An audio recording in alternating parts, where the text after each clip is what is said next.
Matthew Finn says, I'm new to this hobby, but I've received all of the gear used for my brother. I don't know what all of it is, and my brother is not around.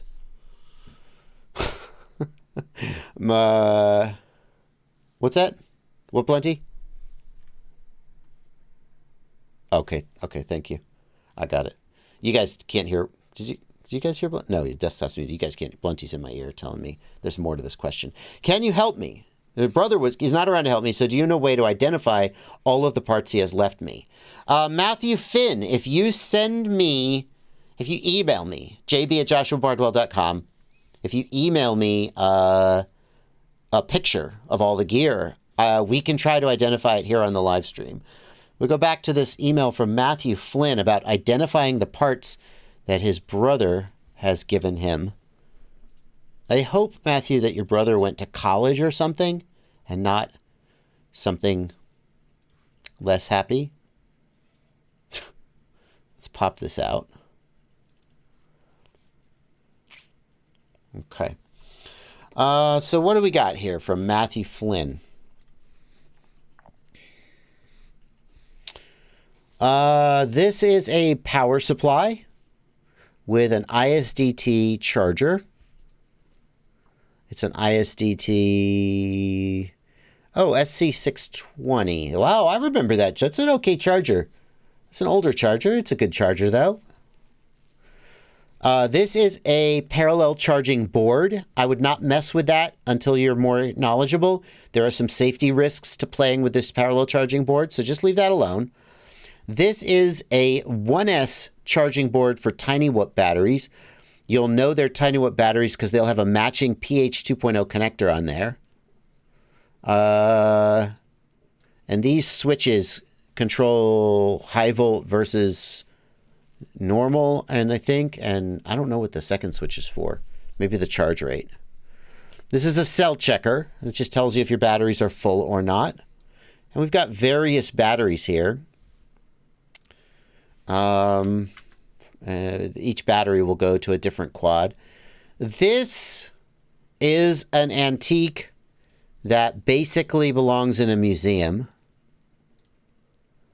If this was in flyable condition, then I would keep flying it, because why not? But if this is not in flyable condition, then the process you'll basically have to build a whole new quad to get it to fly, because all of the parts are, I can't say all, but they're pretty old. And by the time you start replacing them, you'll essentially end up building a whole new quad. In my opinion, I probably wouldn't put too much effort in trying to get this working because it's just so old. This looks a little better. I think these are Brother Hobby motors. Those are decent motors. As far as the ESCs go, I like the red electrical tape. Big fan of that. The frame looks 3D printed, so it may not have the durability you want, but it probably will fly. We got another shot of this? I don't know that we do. This, and it looks like it's in flying condition. It looks like a more modern build. I can't tell what receiver is on it. The last one looked like a FlySky receiver. We'll see what radio you have.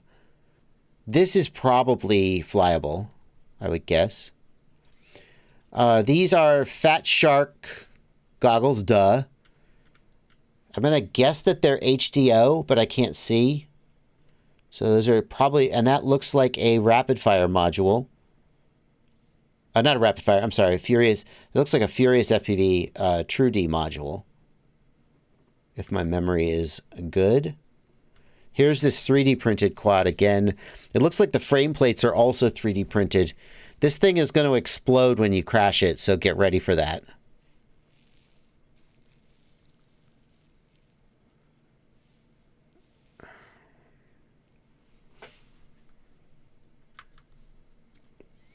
That's a Tyrannus X9D Plus radio.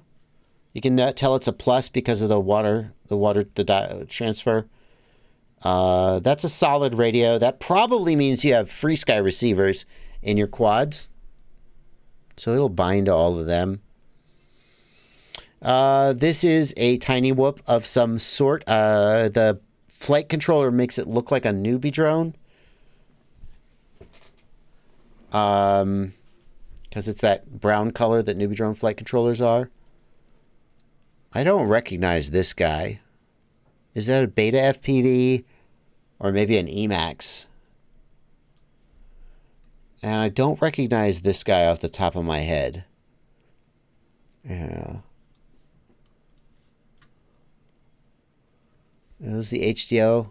Oh, that's the HD3. Okay, so those are Fat Shark HD3 goggles, not HDO. That's fine. They don't have the OLED screen, but here's the power cable for them. These are great antennas. That's a VAS ion antenna, I think, and that is the crosshair antenna. Those are great antennas for the goggles. And then we've got MISC here. Okay, so hang on. Back up what I said about not fixing that 5-inch. Since you've got spare parts, like maybe these ESCs would work on that 5-inch. This is a camera with a built-in video transmitter. It would be used on like a very small quad, like maybe this guy here, if it doesn't have a separate video transmitter. That's my guess, is that camera is designed. Yeah, so you got the VTX antenna coming out here. These are ESCs. We've got a bunch of spare camera lenses here and a bunch of spare cameras with the lenses removed. I guess he liked to try different lenses. You're going to need to... Oh, and then you got these boards with the camera sensor exposed. Interesting. These are spare flight controllers for the Tiny Whoop.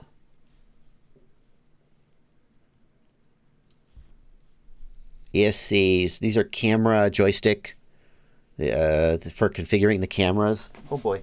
Oh boy. The bee touched me when I wasn't expecting it. That was exciting. This looks like a flight controller. An all-in-one flight controller, maybe. And these are smoke stoppers. They're designed to protect. Just look up smoke stopper. Spare antennas. These antennas are basically trash. Don't use them. These are okay antennas. And a whole bunch of spare motors. So yeah, I don't know how helpful that is, but there you go.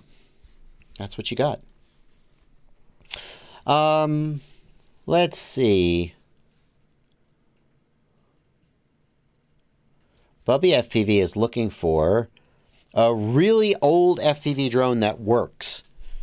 I want to fly something like Sharpoo flew back in the days. Anybody who has a really old, like an old Blackout build or something with a Naze 32, get a hold of Bubby. He's looking for one.